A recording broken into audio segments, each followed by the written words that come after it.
Hello guys, welcome to my YouTube channel Avinash maths Mantra. I hope कि सभी लोग अच्छे होंगे और अपनी स्टडीज को बहुत अच्छे से कंटिन्यू कर पा रहे होंगे।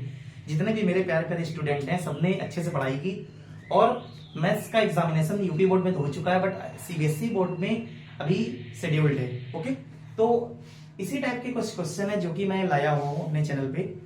जितने भी स्टूडेंट्स ने साइंस का एग्जाम दिया, रिव्यूज बहुत अच्छे आए और लोगों के फेस पे स्माइल थी कि मैंने जो भी टॉपिक पढ़े अच्छे से उनका रिवीजन किया और एग्जामिनेशन ऑलमोस्ट अच्छा ही गया है। ठीक है, तो हम लोग उम्मीद करते हैं कि आगे मैथ्स के जितने भी पेपर होंगे, जो भी स्टूडेंट है मैथ्स का पेपर क्लियर करने जा रहे हैं, तो उनको भी आगे कुछ अच्छा सीखने को मिलेगा और अच्छे से अपने एग्जामिनेशन को अटेम्प्ट कर पाएंगे। सबसे पहली चीज तो एग्जामिनेशन में अटेम्प्ट करने के लिए आपको स्ट्रेस नहीं लेना है। जो भी आपने पढ़ा हुआ है ये प्रे करना है कि आपने अच्छा पढ़ा हुआ है और अपने जो टॉपिक है उसको अच्छे से समझ के और अच्छे से इंप्लीमेंट करके जाना है। ओके, तो देखिए यहाँ पे क्वेश्चन लिखा हुआ है जो कि हाइट एंड डिस्टेंस चैप्टर से बिलोंग करता है। अब यहाँ पे है क्या क्वेश्चन, समझ लीजिए। इंग्लिश मीडियम स्टूडेंट भी और जो हिंदी मीडियम हमारे स्टूडेंट हैं वो भी। लिखा है a bridge is situated around the river and which are two corner of river having angle of inclination is 30 degree and 45 degree respectively. If the height of a bridge in the river 3 meter, so find the width of the river. Means English में मैंने बोल दिया, हिंदी वाले सामने समझ लें कि एक कोई ब्रिज है, इसके ऊपर आपका यानी कि दो कॉर्नर है रिवर के, जहां से आपके उस पॉइंट से एंगल ऑफ इंक्लिनेशन 30 डिग्री और 45 डिग्री है।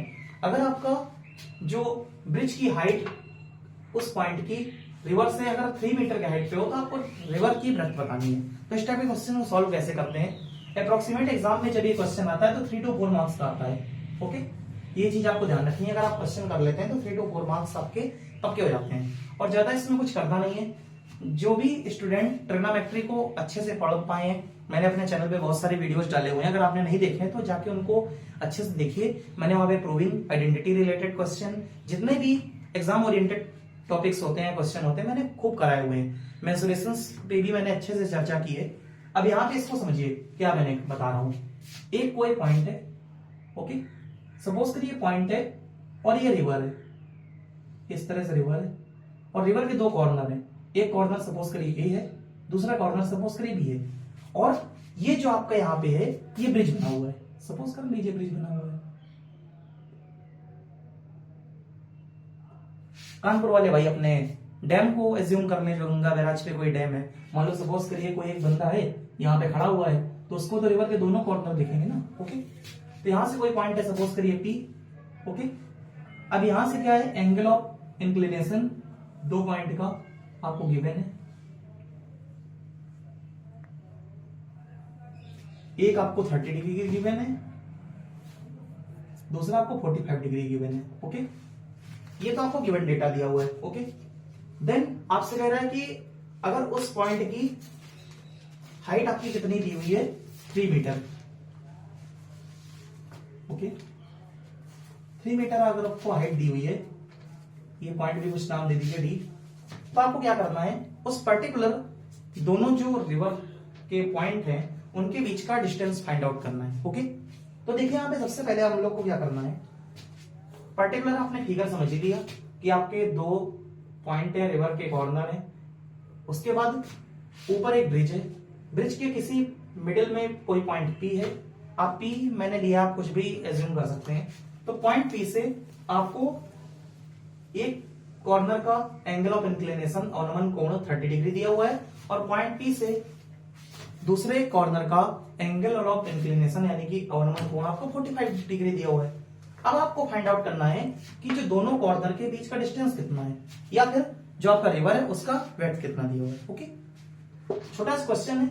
अब जो लोग ज्यादा परेशान हो जाते हैं तो फिर प्रॉब्लम होती नहीं, तो आराम से हो जाता है। मीन्स आपको फाइंड आउट करना है distance between A and B. Means आपको ए बी की डिस्टेंस पता करनी है। ओके, अब देख लीजिए आराम से निकल आएगी। यहां पे आप देखिए जो एंगल, सपोज करिए यहाँ पे कोई पॉइंट ले लीजिए, मान लीजिए यहाँ पे पी है, यहाँ पे आर ले लीजिए, यहाँ पे एस ले लीजिए। ओके, इस पॉइंट को आप सपोज करिए आपको एंगल आर पी ए की वैल्यू दी हुई है, ये इक्वल हो गया angle P A D. Okay, P A D why इसका रीजन भाई दुनिया जानती है, जैसे टू लाइंस है, अगर आपकी पैरेलल हैं तो उनके जो अपोजिट एंगल होते हैं बेसिकली वो इक्वल होते हैं। ओके, जिसको हम लोग हिंदी बोलते हैं एकांतर कोण। ओके, तो ये आपका 30 डिग्री हो जाएगा, लिख दीजिए equal to 30 degree. Okay, next आपका एंगल है angle S P B equal to angle P B D, ये हो जाएगा आपका 45 डिग्री। ओके, तो आपको इस एंगल की वैल्यू यानी 45 डिग्री गिवन होगी। ओके, ये आपने पैरेलल लाइंस के कॉन्सेप्ट में पढ़ी होगी। देन अब जब आपने इतना क्वेश्चन कंप्लीट कर लिया तो आपको एबी की डिस्टेंस पता करनी है, निकाल लीजिए। एक ट्राइंगल ले लीजिए पीएडी, इन ट्राइंगल पीएडी। अब इसमें आपको पता होगा अगर कोई साइड है पर्टिकुलर ट्राइंगल में, उसको आपको एक साइड गिवन है, एक एंगल गिवन है, और कोई भी एंगल थीटा होता है, ये आपका 90 डिग्री का एंगल है, तो आपको ये पता है कि थीटा के सामने जो आपका साइड होती है वो बेसिकली परपेंडिकुलर बोली जाती है। ओके, और जो नीचे की साइड होती है वो बेस बोली जाती है।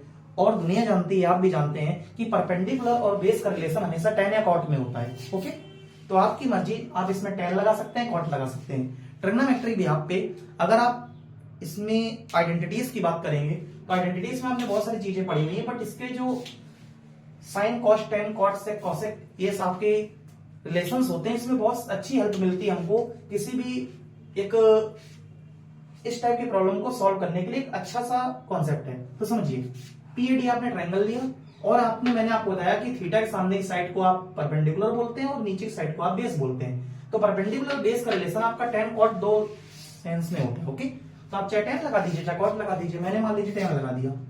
Okay, tan theta equal to formula हो गया परपेंडिकुलर अपॉन बेस। यहाँ पे परपेंडिकुलर कितना क्या हुआ पीडी, और बेस कितना हुआ यहाँ पे AD. Okay, tan theta, theta की जगह आप क्या है 30 पुट कर देंगे, इक्वल टू पीडी की वैल्यू कितनी 3 और एडी की वैल्यू आपको अननोन है, पता नहीं भाई एडी वैल्यू क्या है, कोई नहीं जानता है। tan 30 की वैल्यू रख देंगे 1/√3 3 एडी, तो एडी की वैल्यू यहां से फाइंड आउट हो जाएगी। एडी इक्वल टू कितना हो जाएगा 3√3। अभी मीटर है तो मीटर लिख दीजिए। ओके, अभी ये आधा पार्ट सॉल्व हुआ। दूसरा पार्ट आपका क्या होगा, दूसरा ट्राइंगल लेंगे पीडीबी, लिखेंगे इन ट्राइंगल पीडीबी।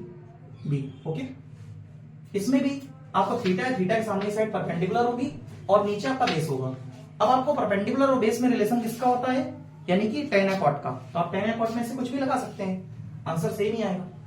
अब जैसे मान लीजिए अगर परपेंडिकुलर और इसका हाइपोटेनस का रिलेशन होता तो हम लोग बेसिकली साइन लगाते। ओके, ये आप अकॉर्डिंग टू सिचुएशन डिपेंड करता है, कभी कभी ये वेरी भी कर सकता है, जैसे भी आगे क्वेश्चन आएंगे देखते जाएंगे।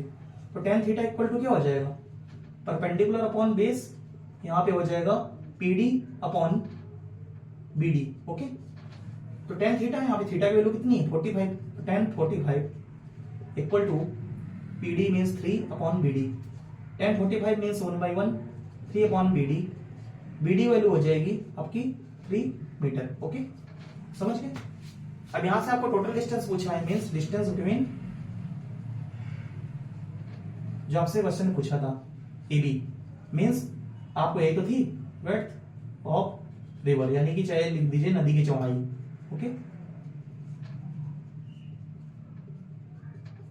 एबी, तो ये फॉर्मूला हो जाएगा आपका क्या था AD plus BD, AD plus BD.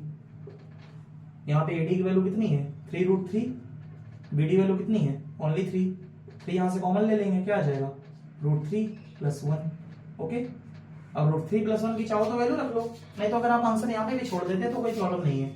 Examiner आपको पूरा मार्क्स जो है देगा, कोई इसमें प्रॉब्लम की बात नहीं। बाकी अगर आपको सॉल्व करना है तो √3 की वैल्यू रख लीजिए 1.732, उसको रख के सॉल्व कर लीजिए तो आपकी एग्जैक्ट वैल्यू आ जाएगी, तो इसमें प्रॉब्लम वाली बात नहीं। बाकी अगर क्वेश्चन में कोई डाउट हो तो आप कमेंट सेक्शन में मुझसे पूछ सकते हैं। इजी कॉन्सेप्ट है, इसी से रिलेटेड आपके बहुत सारे क्वेश्चन होते हैं। यहाँ पे एयरक्राफ्ट का क्वेश्चन आता है जो कि आपको इसी पैटर्न में दिया होता है, बोल देता है कि आपको स्पीड बताइए, डिस्टेंस बताइए, बहुत सारे ऐसे कॉन्सेप्ट होते हैं। अगर आपने 1-2 क्वेश्चन समझ ली तो आई थिंक आपका एग्जामिनेशन यहाँ पे बहुत अच्छा होने वाला है, और आप कॉन्सेप्ट के बिहाफ पे कहीं पे भी मात नहीं खाएंगे, आपका पेपर बहुत ही अच्छा होगा। आई होप कि इसी की उद्देश्य से मैं आपको क्वेश्चन बताता जाता हूँ, कॉन्सेप्ट क्लियर होता जाता हूँ। कंप्यूटर में भी आपने बहुत अच्छे अच्छे टॉपिक पढ़े, कंप्यूटर सीखो सीरीज मैम ने लॉन्च की है, उसको आप लोग देखिए, अच्छा उसमें रिस्पॉन्स आया है। हमारे जितने भी सब्सक्राइबर हैं, स्टूडेंट हैं, उन्होंने बहुत अच्छा रिस्पॉन्स दिया। आई होप कि आगे भी ऐसे देते रहेंगे, तो देखते रहें, ऐसे आगे बढ़ते रहें। फिर भी कोई डाउट हो कमेंट सेक्शन में बताएं, जिसको मैं ट्राई करूंगा रिजॉल्व करने की। तब तक के लिए thank you so much for watching guys, bye.